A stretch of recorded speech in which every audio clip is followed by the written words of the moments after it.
Hello, this is Daniel Mart, and today I'm going to be doing another review. This one's going to be for Seventh Son. So yeah, this movie stars Ben Barnes, Jeff Bridges, Julianne Moore, Alicia Vikander, Kit Harington, Digimon,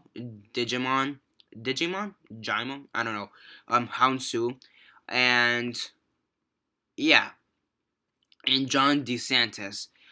Um, And yeah, before I begin though, 10-second spoiler warning as usual for those that have yet to actually watch the movie and haven't already. Stop the video, go check it out, and then come back and watch the rest of this review. 10-second spoiler warning as usual, starting now.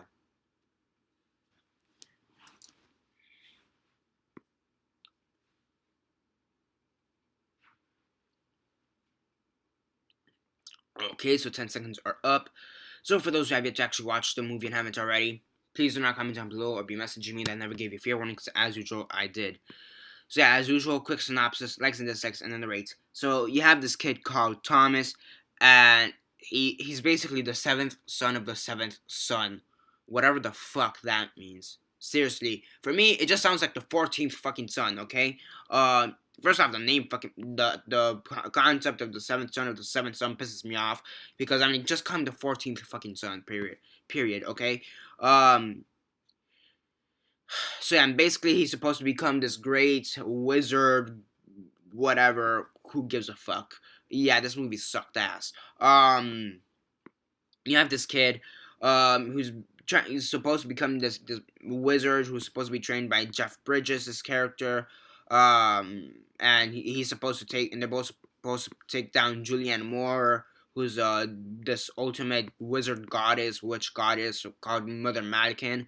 And she has her bounty hunters, which is Raru, played by Digimon Hounsu, who always, for like every single movie I see him in, he's always a bounty hunter for some reason. Guardians of the Galaxy, same thing, he was a bounty hunter.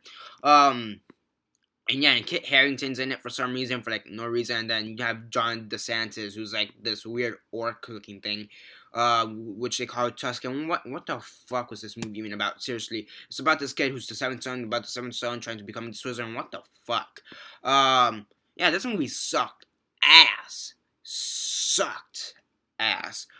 Yeah, I saw this movie in 3D. Thankfully, I did not pay. Reason? I snuck into the fucking movie.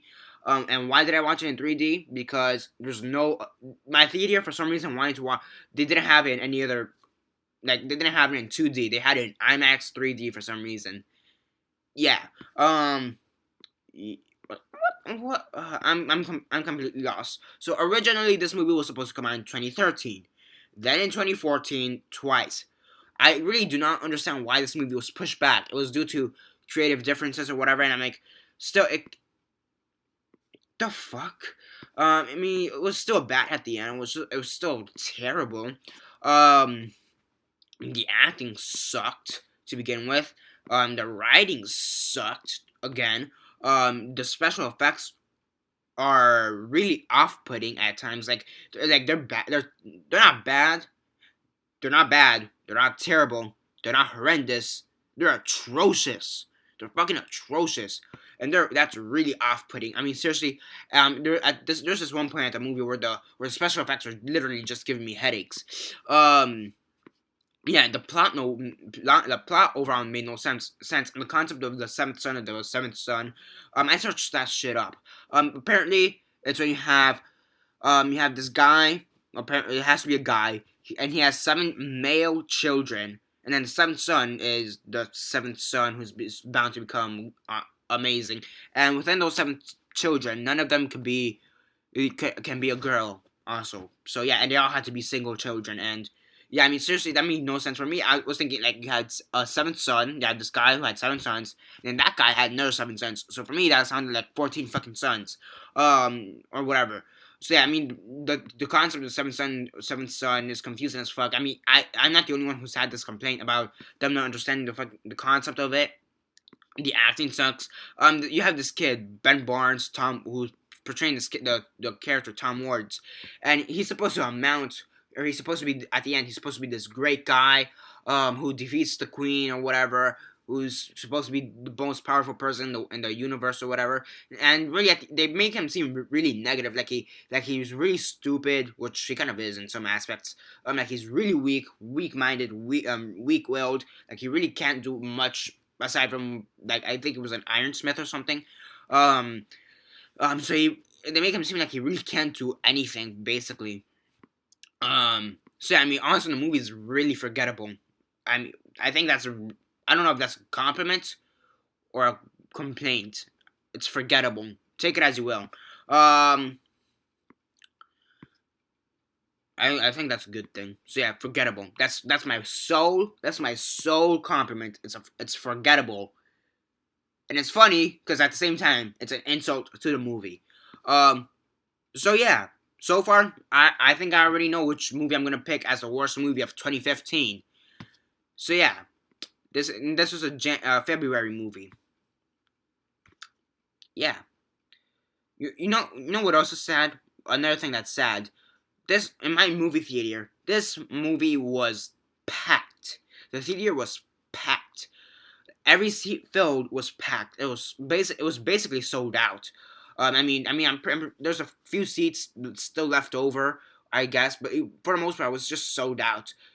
And yeah, that's even sadder when you have other movies, like, not really doing that much. Um, yeah, this movie was terrible from the acting to the writing to the special effects to everything to the plot to everything. And also, since I saw it in 3D, I don't complain about 3D because I really just do not give a shit, or because I really just don't notice or anything. It's like the same thing I do with the score or the music. I just don't pay attention to it, but whatever. But here, since it was 3D, so either A, I take off my glasses and just watch the thing blurry, or B, watch it and some horrible 3D. Yeah, the 3D transition or whatever was horrible. It pained me. Yeah, the only the yeah I'm yeah the don't go watch this movie. Don't give it any money. Don't watch it. Thankfully, I did not give it money because I paid for a ticket for Kingsman, not this piece of shit. So I gave money to Kingsman, and then snuck into this one later on. But whatever. Um, yeah, yeah. On a scale of 1 to 10, 1 being the worst, 10 being the best, 6 being decent, I'm gonna give this piece of shit a 0.5 out of 10. 0.5 out of 10. So when 1 is the worst, and I'm going under number 1, there's a problem, okay? The only reason I'm gonna give it a 0.5 is because it's forgettable. That's the only reason I'm gonna give it. It's because it's forgettable. And that kind of works for me. That for me is forgettable, and I like it because I'm not gonna remember it. I literally forgot the whole movie like within 10 minutes. But for the movie itself, it's not really good. So yeah, I mean, I would have given it a 1, but then the fact that the movie is forgettable kind of works against it. So yeah, 0.5 out of 10. It's a shit movie. Don't go watch it. Go watch Kingsman, okay? Or some other great action movie that's still out there. I don't know, American Sniper or Theory of Everything or whatever. Or what else is there? Project Almanac even was better than this, which was kind of bound to be, but still. Don't watch this movie, period. This is the movie I've given the lowest score to. Previously, it was a tie between 22 Jump Street, Epic, and the Lego Movie at 3 points. This takes it by 2.5 points. I'm giving it a 0.5. This movie is shit. Don't go watch it. And yeah, that's basically it for now. Subscribe if you're not subscribed. I do movie reviews, TV show reviews, and comic book reviews. Comment down below your thoughts on this shit movie. Like the video, share on Facebook, Twitter, MySpace, and whatever you guys prefer. And that's basically it for now. This is Daniel Mart signing off.